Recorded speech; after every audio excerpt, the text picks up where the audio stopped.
Oh, the things we overhear on a cruise ship. Islanders, you and I enjoy cruising. We enjoy relaxing, people watching, and sometimes we hear or engage in conversations that were meant for us, and sometimes they're not meant for us. We'll be standing in line to get food or before a show, and we'll hear things like, man, this cruise ship is huge, or oh, there's so many options for food, or my goodness, look over there, there's more material in the eyeglasses wipe than there is in that person's bathing suit. We've all been there. We hear things over and over.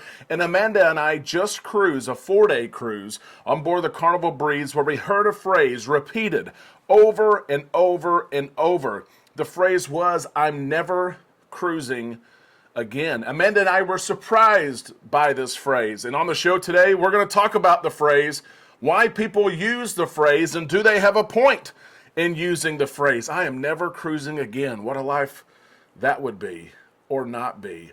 We all need some time in the islands. Let's go there now on Island Time.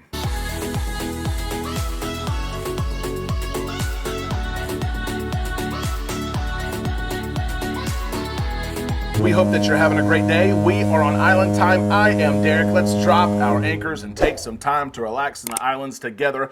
Amanda and I are back home. We got back home late on Monday. We've been working hard to answer emails and respond to calls and things like that. So we have missed the show the last couple of days. But man, it is great to be back here to share some time with you today. We hope that you're having a great day, and we have quite the show for you today. I know some of you saw the title, you saw the thumbnail of this show, I'm not cruising anymore. You probably thought, oh my goodness, what happened? But let me share a little bit about our cruise. Amanda and I had a fantastic time. 4 days is very, very short. Some of you even shared that you would not go on a 4-day trip, but we enjoyed it. We had no kids to worry about. The ship was full, the most full I have ever seen a cruise ship in my 10 plus years of cruising. I tried to get the occupancy level. I went to guest services and, hey, what is it? What is it? And they would not give me an exact number. They did say it's above 110%, and I knew that. But it was neat to people watch. It was neat to see the crowds. It was neat to see on a 4-day cruise, you have a lot of first-time or second-time cruisers. It's the first time they've been on a ship that large. You have family reunions. We had bachelorette parties. It was so much fun to watch people. But one phrase that we heard people say over and over, dozens of times, is, I will never cruise again. And that pricked me to the heart as someone who loves cruising, someone who encourages people to use their time off of work, to use their money that they work for, to go cruising, and for people to say, I'll never go cruising again. And I thought about, Amanda and I were talking about our 8-hour drive home. For half the way home, we discussed different situations where people said, I'm never cruising again. And could that be avoided in that moment where they were so upset and so frustrated that they said, I'm never cruising again? Could we do anything about it? Of course, that's who I am. I want to do something if I can to help a bad situation turn into a better situation. And when I was driving home, I couldn't do that. And so I knew I had to make this show, this video today. And let's go through some of these things that people were in the moment and they said, I'm never cruising again. 4-day cruises are different. It's a different culture. It's a different reason why people cruise or wanting to get away. But they didn't like the long lines. They didn't like that at breakfast, the midship buffet and the aftship buffet, the lines literally met in the middle. They were frustrated at that. We heard several murmur the statement, I will never cruise again, because they were upset in a particular situation, in a particular moment. Some of them meant it. They were ready to get off the ship. They were happy it was only 4 days and not 7 days. Some of them hopefully did not mean it. But here are some situations where we heard people say, we will never cruise again. The breakfast buffet line, like I said, the lines touched each other. And people would get in that line, and it would take 45 minutes to get up to the buffet to get something to eat. And I heard someone say, the first sea day, I'm never cruising again. This is ridiculous. And I heard them say that in passing. I stopped. I said, well, do you know there's other options as well? Do you know that there are 2 omelet options? Do you know that there's a fruit and pastry bar midship and aft? Do you know about Blue Iguana Cantina that's got breakfast burritos? And they had no clue. Literally, they stepped out of line. I took them with me. We went to Blue Iguana, and there was like 5 people in line. So I was thankful to help that person. But they said, the long lines, I'm never cruising again. And I saw that person later in the week. I said, are you going to cruise again? And they said no. Because of the lines and the amount of people on board, I was not able to change their mind. Lido Deck, the first sea day, Everyone wanted sun. It was packed. We had a blast watching Lido games, watching them, feeling the music and the vibe and the drinks and all of it, but it was packed. I'd never seen a pool so full. And I heard people say, I will never cruise again. Why? When I look at the picture online and I see all these chairs and I see the pool and I think that's where I'm going to be, but when there's 1,000 people in the area, I will never cruise again. I heard someone, Amanda actually heard them at the comedy show. As we were getting in line, they were so frustrated that there was a line to get into comedy. And they said, this is not right. There shouldn't be a line. And we were in line. I said, I think we'll get in. I think we will. The couple actually did not get in. The line was too long. And I saw them later in the night. And they said, we're never going to cruise again. The lines are ridiculous. You know, why would I spend my vacation waiting for a line in 30 minutes and not get in? I know it's frustrating. The debarkation process was unreal. I'd never seen anything like it. It's a 4-day cruise. The passport line was non-existent. Amanda and I got off the ship. We walked right up to it, didn't even stop it, scanned our face, we kept going. But the birth certificate line backed up all the way back up the gangway to the ship.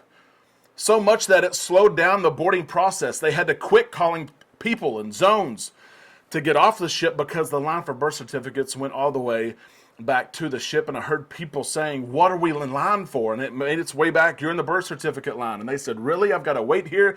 I've got a 6-hour drive. I got a flight I have to catch.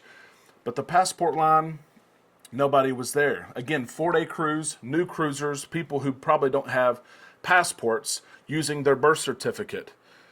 The ship was so full. The experiences were there. But because the ship was so full, because there were so many people, because these people, most of them were new cruisers, they had a bad experience. And I hated that. I tried with everything I could to help, but I couldn't. Are cruise ships too full? You guys have cruised quite a bit this summer. You've cruised this year. And we know that cruise ships are full. They are. They are full. Are they too full?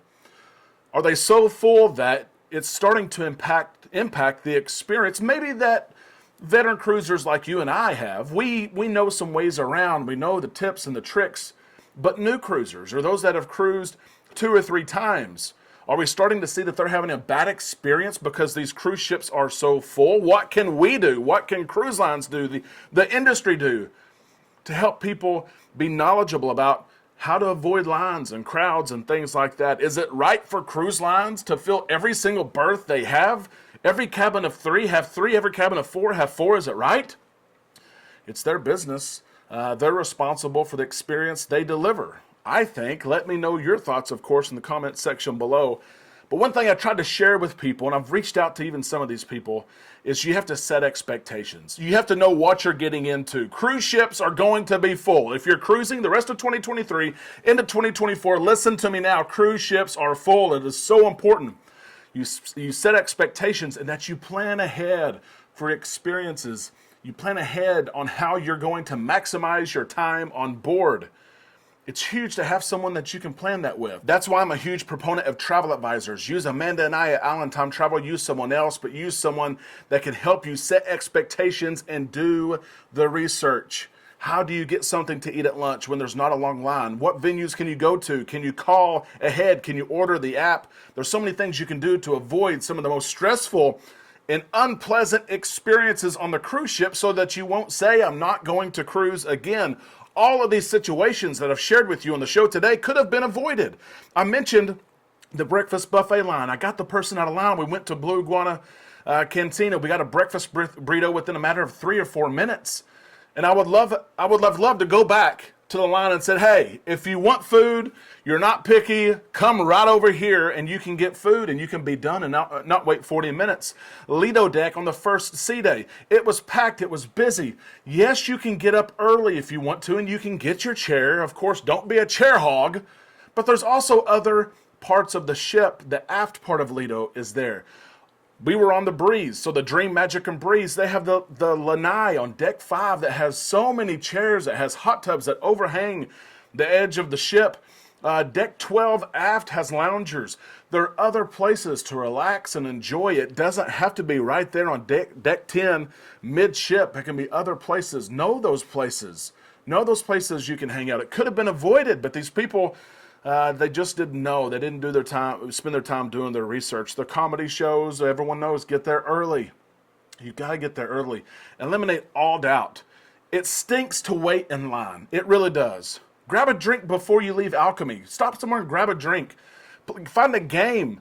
Play the heads up game where you have the phone above your head and you're waiting in line. But it stinks even more to wait in line for 30 minutes and then find out you don't have a spot. Plan ahead. It can be avoided. In the debarkation process, that birth certificate line, I've never seen anything like it. If these people knew ahead, they could have got their passport and they could have got off the ship really easy. Or plan ahead and think, hey, I might be the last person off the ship if I keep a birth certificate. But plan ahead. Knowledge is power. Do you think there's an unrealistic expectation of the cruise experience? Do you think people see advertising for cruises and they see pictures and videos and they think, man, it's going to be like a yacht.